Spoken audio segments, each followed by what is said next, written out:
They called it a mistake. A simple transmission caught by an old listening post on the edge of neutral space. But that message would change everything. The outpost was small, just 6 yellery engineers running outdated scanners in a forgotten system. No one important ever came near it. But then one night cycle. A signal pierced through the static. At first it seemed like background noise. But the techs cleaned it up, enhanced it. And there it was clear, deep, and repeated over and over. Do not interfere. Let sleeping giants lie. The voice was calm, human, and every species in the galaxy recognized that strange Terran tone. Too steady, too sure. Like they weren't warning, but promising. The council chamber, the great hall of the Galactic Council, sat above the silver rings of Celis Prime. It held the most powerful voices in the galaxy. The Serpentine Ovaler, the ice-skinned Kryn, the massive Wargore generals, and more. 200 species, one chamber. Endless politics. The Yalari scientists presented the message. The hall went silent. A few counselors shifted uncomfortably. The humans had always been strange, isolated, fierce when provoked, but peaceful if left alone. Then came the laughter. It began with Admiral Tyrek of the Vorkathi fleet, thick-skinned, four-armed, and arrogant. A threat from Earth? They've barely colonized a handful of systems. Counselor Drez of the Draenari added, they speak like predators, but they hide behind shields and treaties. Let them growl. It's all bark. A vote was called. Should they ignore the message or test the humans' patience? The answer was clear. Test it. The target, Scarab System Scarab 9, was a newly claimed system rich in iridium and dark eyes, perfect for hyperspace fuel. Earth had quietly set up 3 mining colonies there. No military ships. No defenses seen. The council called it a soft show of force. They would send the Araka warriors bred for blood, proud and merciless. Their fleet, sharp like obsidian blades, would escort the humans off-world. A fleet of 12 ships was launched, fast, armed, confident, and then they vanished. Silent 6 hours passed, then 12, then a full cycle. The council sent requests. No reply, no telemetry. Not even debris floating in Scarab's orbit. The only thing they received was a file, no encryption, no firewall. It simply appeared in their central server, a picture, the Araku fleet, burned, frozen, suspended in orbit like trophies. Below it, one line, we gave you a warning, panic or pride. The chamber erupted. This is an act of war, shouted Counselor Thurn of the Scalari. No, said Kirill of the Kryn. This is retribution. We tested a species that did not wish to be tested. Others pushed back. We are the galaxy's order. They cannot dictate terms. Then came the voice of calm reason, old, wise, from a race so ancient even the stars forgot their birth. Counselor Hedra of the Nevarin Min line. They told us to let them lie, and we poked them with a spear. Everyone turned to her. We must now choose, she said, whether we face what rises or run from it. A whisper from the shadows unknown to the main council, deep within the information core, a secret. The message was received. It didn't come through regular channels. It didn't even come through space. It arrived via quantum pulse. From within council space, from one of the humans, a single line again. You are still thinking in terms of war. We are no longer in that era. What we unleash now, you cannot imagine. The message burned out their servers. No trace of where it came from, no signature. Just the echo of a truth the council didn't want to hear. The human mind back on Earth. In a hidden command hub, deep under the Siberian shield, Commander Ray Chen stood over a holographic map. Green lights blinked calmly. No human lives lost. 12. Enemy ships neutralized with AI drones and kinetic strikes. No need for nukes. Not yet. Behind her, the AI spoke. Council decision paths project 86% chance of escalation. Would you like to prepare Phase 2? She paused. Her voice was calm, almost amused. Not yet. Let them scream. Let them think they're still in control. She turned off the map. They wanted to test the monster. Now, let them feel its breath. As the park closes, the council is called for a larger fleet. To secure human-claimed territories, overconfidence still rules the room, but Hedra-wise Hedro sits alone in the gallery. Watching the stars beyond the dome, she closes her eyes. She knows. They didn't just wake a sleeping giant, she whispers. They woke something worse, something that learned how to stay silent so it could strike only once and end it all. The stars twinkle, and in the silence between systems, humans wait. They came with vengeance. Ships armed with plasma, armor thick as planets. They swore they'd burn the humans out of the stars. But what they found waiting didn't just fight back, it played with them. The second fleet after the Iraku fleet disappeared. The council doubled down. This time, no mistakes.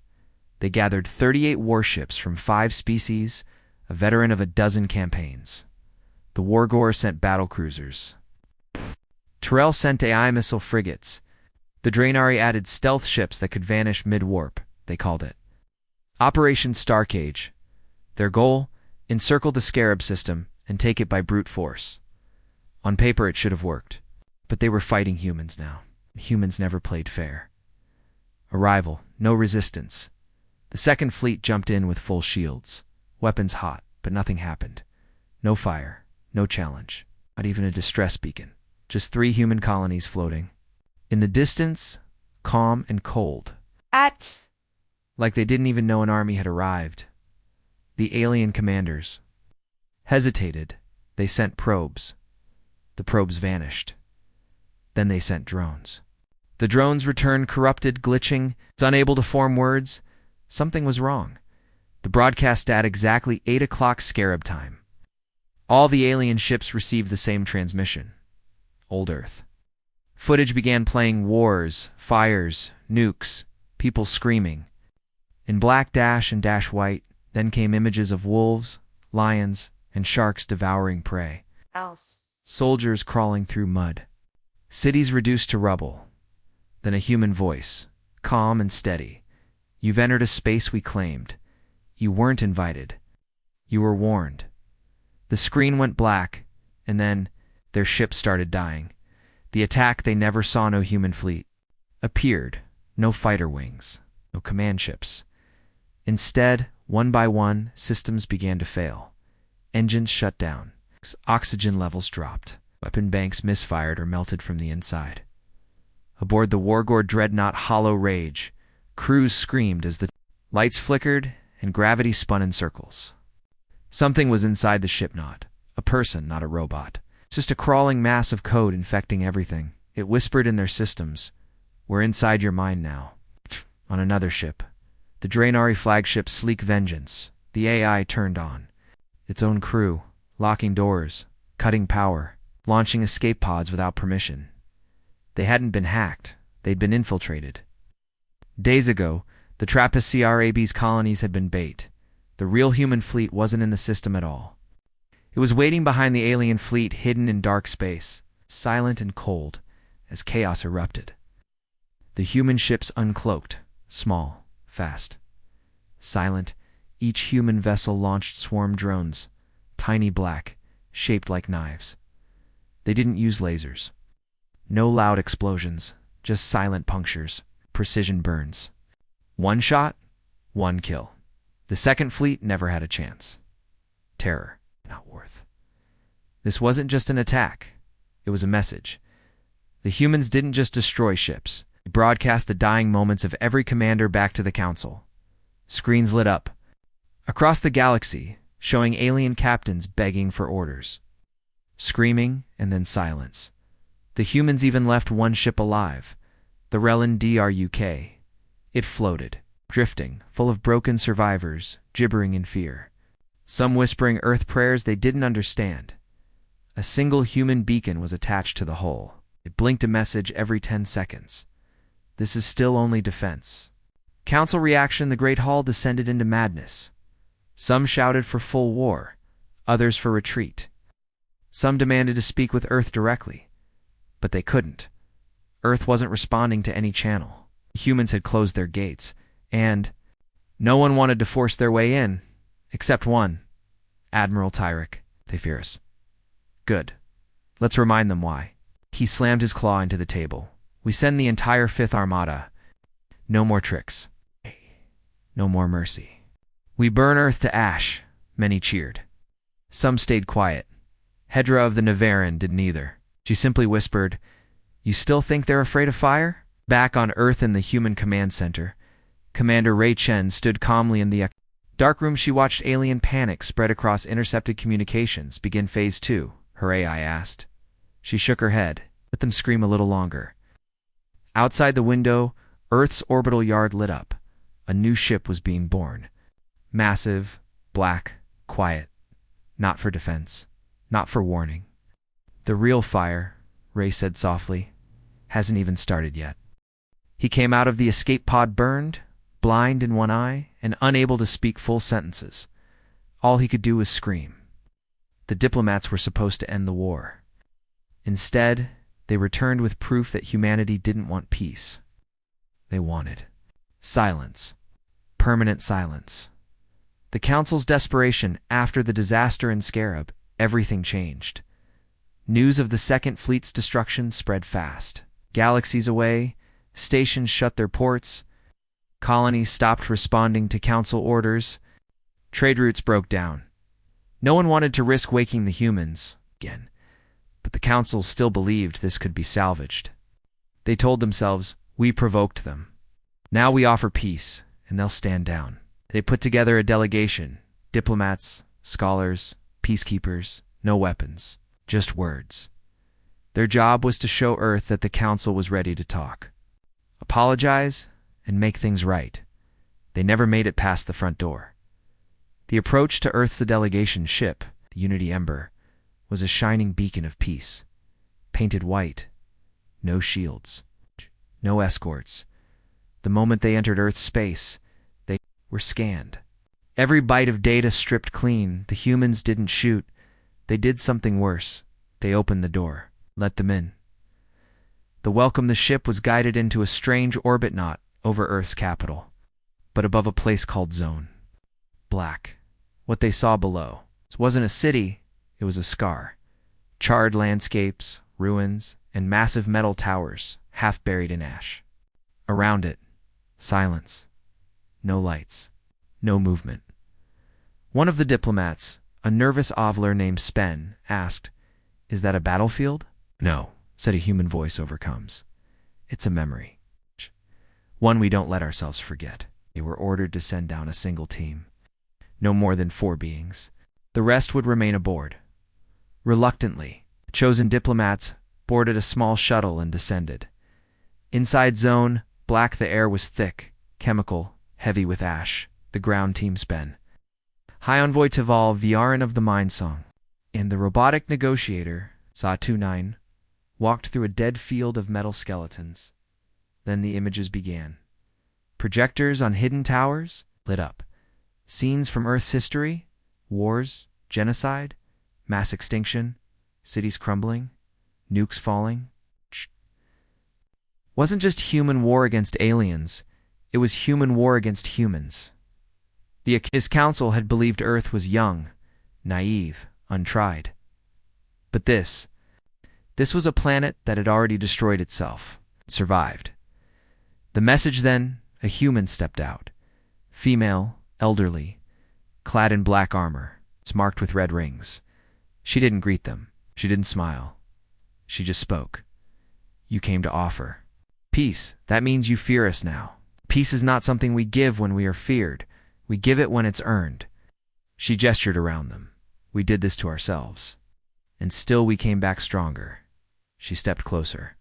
What do "You think we'll do to someone else who tries to take from us?" Viaran of the Mind Song tried to speak, collapsed overwhelmed by the sheer pain echoing from the ground. Speen turned pale, was shaking. "High Envoy," Taval tried to reason, but the woman held up a hand. "You don't understand." Came. "Here thinking we're dangerous now?" She looked toward the sky. You have no idea what we're becoming. The escape pod one diplomat's Benron. He didn't even wait for orders. He sprinted to the emergency beacon station, launched a pod, manually, and ejected into orbit without clearance. The Unity Ember caught the signal and pulled him in. He was foaming at the mouth, skin blistered, eyes twitching. He screamed one sentence over and over. Don't go to Earth. Don't go to Earth. Don't go to Earth. The other three, never seen again. Back in the council, the news crushed the chamber. The broadcast was shown spin. Screaming, doctors holding him down. And one single human message burned into his escape pod's shell. You wanted peace. But you only understand power. Tyrek roared in anger. Enough of this. Earth must be crushed before it spreads its madness. But many others stayed quiet, because now they had seen something terrifying. Humanity wasn't fighting out of fear. It was fighting with full memory of its own darkness. And it had learned how to control it. The seeds of rebellion in hidden corners of the galaxy. Something new began. Small species, outcast races, planetless refugees. They began whispering. Maybe the humans are right. The council had ruled. With fear for centuries, but now another kind of fear was spreading. Fear of being on the wrong side of history, back on Earth, Commander. Ray Chen reviewed the footage of the diplomat's visit. She didn't smile. Didn't comment? Her aide asked. Was that too harsh? Ray replied coldly. They sent ships. They sent death. And now they're scared of their own shadows. She turned toward the dark space window. Behind her, the massive black ship was nearly complete, no name on it, no markings. Just the shape of something meant to end wars. Next time, she whispered, they won't bring diplomats. They'll bring monsters. So will we. The council sent its war machines. Beasts bred in labs. Armored monsters with minds tuned only for destruction. They expected resistance. They got laughter, because when the human dropships opened, it wasn't elite soldiers that stepped out. It was children. Council's ultimate response, enough was enough. The council was tired of being mocked after the diplomat horror. They declared total control over the planet Voxer 3, a neutral mining world recently visited by human colonists. Council didn't ask. They simply took it, deploying 12 warships and over 5,000 soldiers, including advanced bio-warriors bred only for planetary combat. The Council's plan was simple. Retake the system. Hold it. Make humanity realize they have limits. The galaxy watched as the full might of 5 major species landed on the rocky plains of Vox AR-3. Thunder rumbled. Tanks crawled across volcanic stone. Airborne gunships screamed overhead. They had everything, except understanding of what they were about to face. The drop two. Human dropships entered orbit. No fighters. No. Orbital bombardment. Just 2 quiet landers gliding down without noise. The alien commanders aimed every turret at the landing zone. They prepared for nukes, or maybe Earth's stealth commandos. Instead, the dropship doors hissed open, and out walked teenagers. Human recruits there were 34 of them, no older than 19, wearing black exo-armor with glowing blue cores on the back. Some were even chewing gum. One had music playing from his suit's speakers. A Draenari officer shouted through. Translation: Surrender your land. You are surrounded. Girl with silver-tinted hair looked around, squinting at the tanks. She raised one eyebrow. That's all? The aliens hesitated. Were these decoys? Holograms? Then one of the kids raised a hand, and the entire ground shifted. The first blow from under the alien tanks. Human auto-drones emerged, buried underground by earlier probes. Days before the invasion, tiny black beetle-sized bots latched onto engines, wheels, and ammo belts. Boom, in 3 seconds. 8 tanks exploded. Screams in 5 seconds. The sky filled with smoke. In 10 seconds, the war beasts, the Council's proudest weapons, began panicking. Their neural implants were hijacked by Earth's electronic ghost signals. They turned on their own masters. The children didn't even draw weapons. They watched. They smiled. They walked forward. The child commander among the human recruits was Marcus Ellen. 18. Genius in drone warfare. He pointed to a hill. Take high ground. Use the override code SHADE-A-CORED. Let the bots clean up. No casualties. One girl replied, Roger that. Time to show 'em what we learned on SimWar 97? They weren't just soldiers. They were graduates of the Earth Warfare Simulation Network AI built, endlessly adaptive, and far beyond anything the galaxy had seen. These weren't warriors, bred for rage. These were kids trained by machines built to win, that collapsed the alien forces. Panicked, the Council's elite units retreated into bunkers, but found them, already sabotaged. Gunships lifted into the air, but their nav systems were corrupted.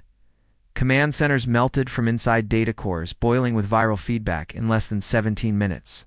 The entire Council invasion collapsed, and still, not one human recruit fired a bullet. Message to the galaxy: the Council scrambled to erase the disaster, but it was too late. The children's armor cams had been live-streamed. Billions across the galaxy watched a handful of teenagers dismantle the might of 5 empires with smirks and cold precision. No fear, no anger, just focus. In one final quote from Marcus, staring into the camera, "You thought we'd come with fire? Came with knowledge. That's worse." Council divides. The Great Hall cracked. Half the Council screamed for escalation planet killers, antimatter bombs, extinction-level retaliation. The other half hesitated. If this was what Earth's children could do, what would happen if the adults came? The Draenari counselor collapsed mid-session. His hands were shaking. They sent children to send us a message. That war is not where they start. It's where they train. Back on Earth, Ray Chen reviewed the battle footage in silence. Her AI asked, was it wise to send unblooded recruits? Responded calmly, they needed real experience. The Council gave them a playground. The AI paused. The recruits exceeded expectations. She turned away from the screen. Good, they'll need it soon. Behind her, construction continued on Project Dreadlight, a vessel so large. It didn't orbit Earth. It bent space around it. A single beacon was left on Vox AR-3. No guards, no traps. Just a message pulsing into the stars. This was not an act of war. This was a lesson. And class has only begun. No one had ever escaped Black Core prison. No one had ever broken into it either, until humans came not with a rescue team, but with proof, with purpose.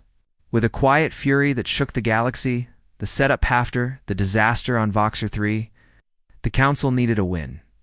They couldn't defeat Earth's fleets, couldn't silence their broadcasts, couldn't break their young soldiers, so they did what cowards always do. They found someone to punish. Captain Jenna Hale, one of Earth's outer colony commanders, was captured weeks earlier in a stealth raid while scouting near the neutral Iric zone. She hadn't even fought back. Her ship was ambushed, her crew killed or taken, and now she was being held inside the most secure prison in the galaxy, Black Core, a station buried inside a dead star. No exits, no light, no escape. The Council announced her trial, publicly claiming she'd broken galactic law, but they didn't. Know who was listening inside Black Corgina? Hale was strong. She didn't scream when they burned her armor off, didn't blink when they showed her dead crewmates, didn't cry when they told her Earth wouldn't come for her. She just said one thing every morning to her guards: you should have killed me fast. And she smiled. The human response: Earth didn't send a diplomat. They didn't threaten war. They didn't even announce they were coming. Instead, something strange happened inside Black Core's outer defense ring.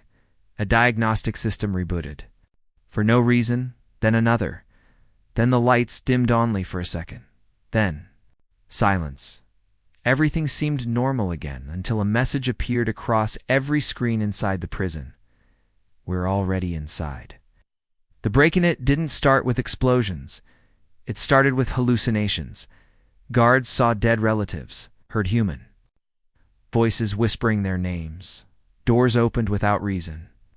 Gravity flipped. Meals turned into ash. Water ran black. They tried to call for help. No signal went out. The entire prison had been quarantined from reality. That's when the outer wall simply Vanished. Not exploded, vanished. Replaced by darkness and a single ship hovering just outside. It wasn't large. It didn't fire a single shot, but the light around it bent. Space twisted near it like it was folding the universe. The human ship, its name, Midnight Resolve. An infiltration vessel from Earth's Black Operations Command. No weapons, just tools. It didn't fight systems. It rewrote them. It docked without permission, and every lock in the prison opened. The walk Jenna Hale didn't run from her cell. She walked slowly, calmly, as the lights flickered above her. She passed unconscious guards and sobbing commandants. Her boots echoed off the black stone floor. She reached the command room, found the warden. Six-eyed Drolic, general cowering under the main console. She looked down at him. "You tortured me for answers." She leaned closer. "I'm going to give you one." She raised a small device and tapped it. The holoscreens lit up across the galaxy. They reveal every secret, every illegal experiment, every death camp the Council had buried, every war crime they had blamed on others. All broadcasted. Live straight from the Council's own prison archives. Stolen from inside Black Core by Midnight, Resolve's data team. Proof of corruption, proof of lies, proof the humans weren't the monsters here. Galactic. Reaction chaos exploded across known space. Worlds once loyal to. The Council shut down trade routes. Allied fleets turned on each other in confusion. Protests broke out on capital planets. The Council screamed that it was human manipulation. But the data was real, verified, undeniable. Even longtime enemies of Earth whispered the truth. The humans didn't start this war. The Council did, and Earth just proved it. Council's rage? Admiral Tyrek slammed his fists through a metal wall. They broke into our strongest fortress with a single ship. But others looked around, afraid to speak, because Earth hadn't destroyed the prison. They left it standing. They didn't erase evidence. They made the Council's darkness public, and that was worse than any weapon. Back on Earth, Jenna Hale stood. Before the command assembly, scarred, quiet, alive. She nodded once. "The mission's complete." Chen asked, "Was it worth the pain?" Jenna answered, "Yes. Now they see who we really are." The assembly fell silent, on a screen behind them. One final message blinked across 100 alien networks. "We don't need your trust. We don't want your forgiveness. But now you know why we never kneel." The Council was furious. The humans had humiliated them again, first in Scarab, then with the children on Voxer 3. And now, after the prison break at Black Core, the whole galaxy was questioning the Council's power. Worlds were rising, allies were pulling back. The Council needed control, fast, so they gave one final command. Blockade Earth. The Fifth Armada, over 90 ships from 10 species, moved into position. Around the Sol system, no ship in, no ship out. Total lockdown. The Council didn't care about peace anymore. They just wanted Earth isolated, surrounded, and helpless. Admiral Tyrek stood aboard the Vorkathy command cruiser, staring at the blue planet in silence. He smiled. Earth looked peaceful from up here, but he knew better. Seal the system. "Prepare for compliance scan," he ordered. They expected Earth to panic. They expected human diplomats to beg, but Earth said nothing. 3 days passed. Silence. No transmissions. No distress signals. Not even a warning. The blockade held strong. Thousands of drones floated between Earth and Mars. Gravity mines lined the edges of Neptune's orbit. Dozens of Council satellites watched the humans from every angle. Still nothing. Then, on the 4th day, something changed. It began with a sensor ping, small, unusual, near the moon. Then another. Then every scanner went dark. The entire fleet's sensor grid glitched for 3 seconds. Just 3. When it came back. Online, the moon was gone. Not destroyed, not hidden, just gone. Admiral Tyrek demanded answers. "Is this a trick?" he shouted. Technicians scrambled. No radiation, no explosions, no signs of movement. One moment the moon was there and then it wasn't. Something was very, very wrong. Suddenly, Alarms echoed across the fleet. A second object had appeared. Same size, same location. But it was moving now, fast, silent, and headed directly toward the fleet. It wasn't the moon. It was a ship, a massive black sphere shaped like a planet, but smooth like glass. It moved without engines. It didn't show up on half their scans. It just drifted, silently, toward the command cruiser. Then came the message. No encryption, no introduction. Just 5 words, broadcast across every channel. Phase 2, Moon-class ship activated. Tyrek's blood ran cold.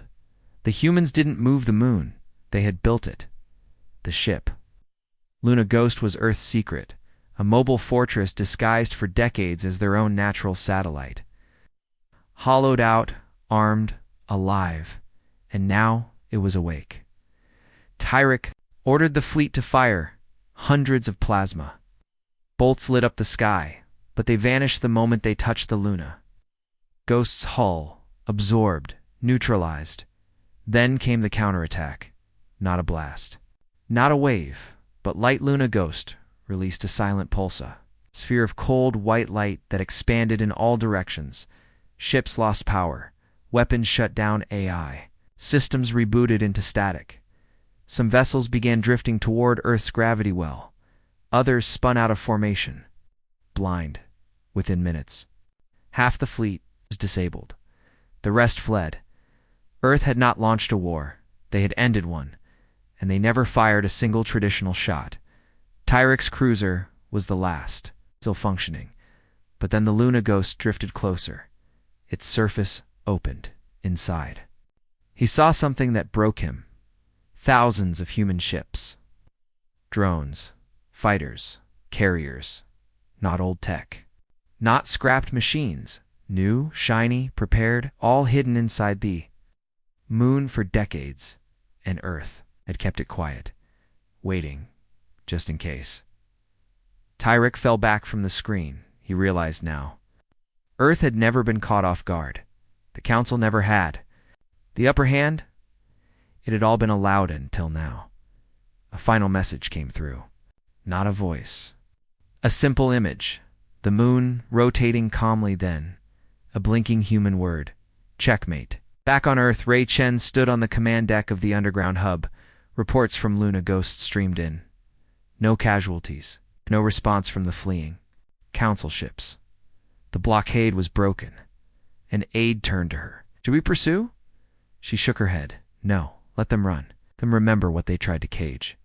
The humans had never intended to conquer the stars. They only wanted peace. But when the galaxy brought war to their sky, Earth didn't resist with hope or fear.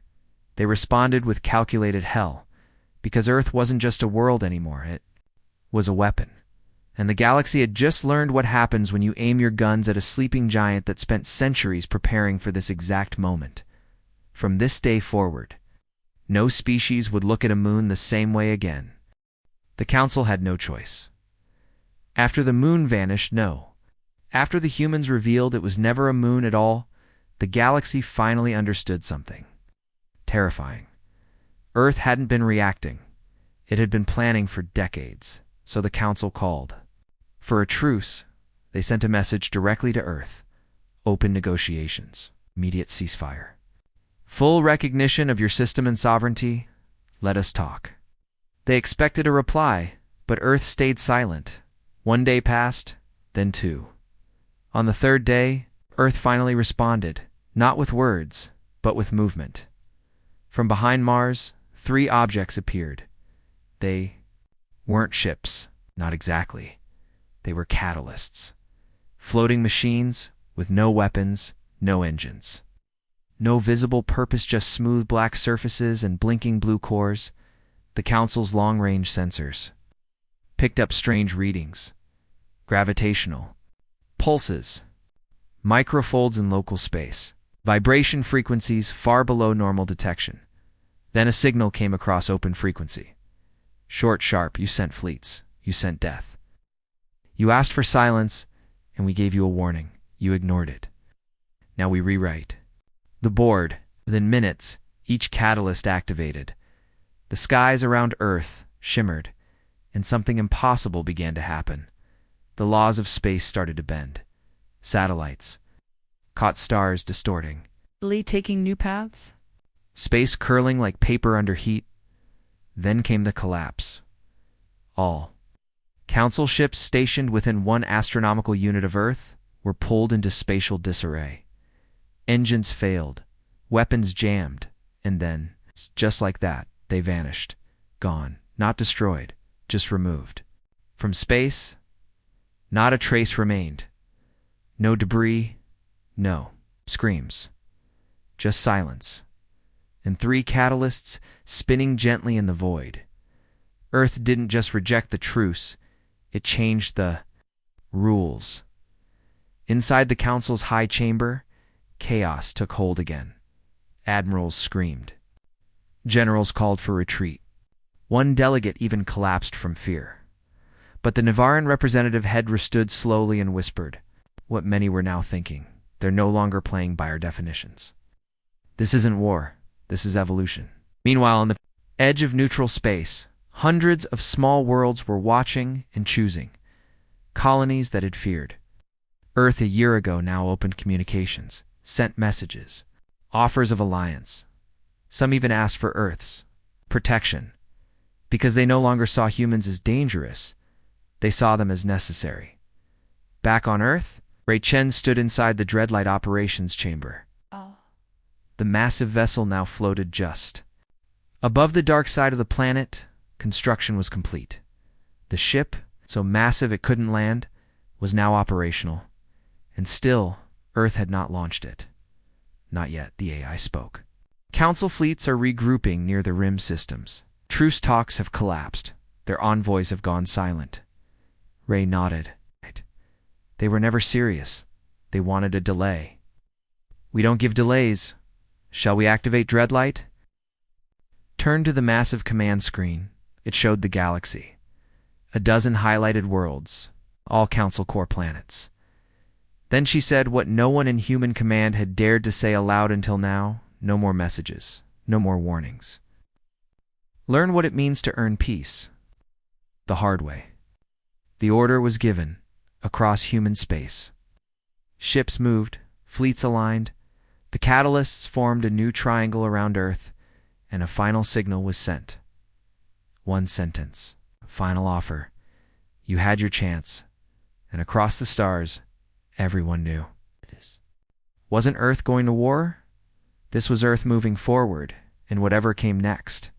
Wouldn't be a war the galaxy understood, it would be a correction. The Council prepared for the end.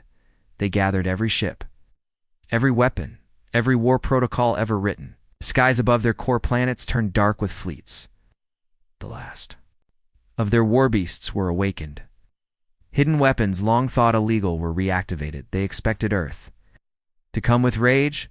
They expected a swarm of fire and fury. They braced for the most violent war the galaxy had ever seen. But Earth never arrived, at least. Not the way they feared. Instead, the stars themselves began to change. It started with Council signals going quiet. Whole relay stations on the outer rim dark. No explosions, no warnings, just silence. Then their deep space scanners failed. Not broken, erased. Like something had moved through space. Rewriting everything behind it, and then came the truth. One of the Council's core planets. Veltrinine suddenly lost gravity for 6 minutes. Not all of it, just enough to cause terror. Buildings tilted, oceans trembled. The moons began to drift, and then everything returned to normal. No ships in orbit, no weapons fired. Only one signal was found. Buried inside the atmosphere, 3 words, we were here. They hadn't come to destroy. They had come to remind across the galaxy. It kept happening. Power failed for exactly 7 minutes on Scolari Prime.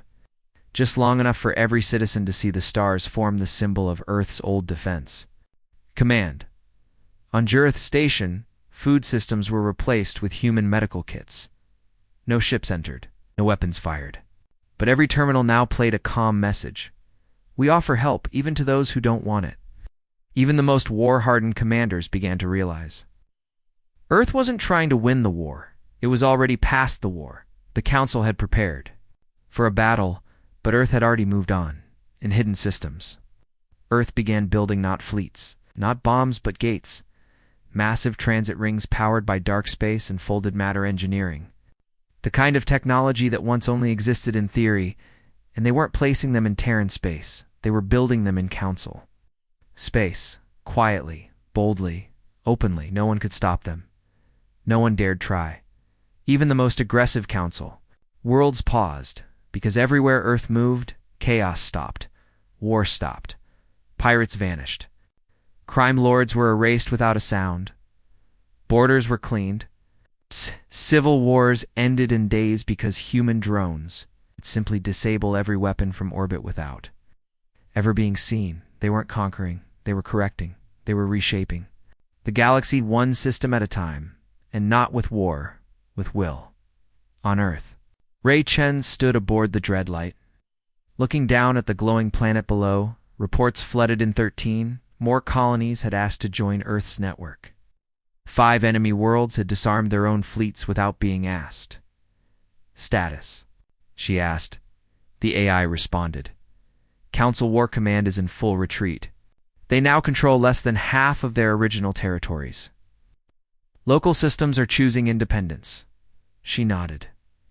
Let them. Let them all make their own choice. That's what they always feared.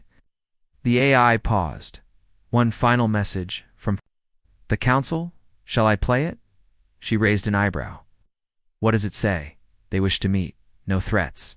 No conditions. Just a request. Ray Chen smiled calmly, coldly. Too late. We already rewrote the ending. Outside the viewport, the stars shimmered. The first interstellar gate powered up. A ring of light folded into nothingness. New path opened, and Earth was no longer a backwater planet on the edge of the stars. It was the center, the future.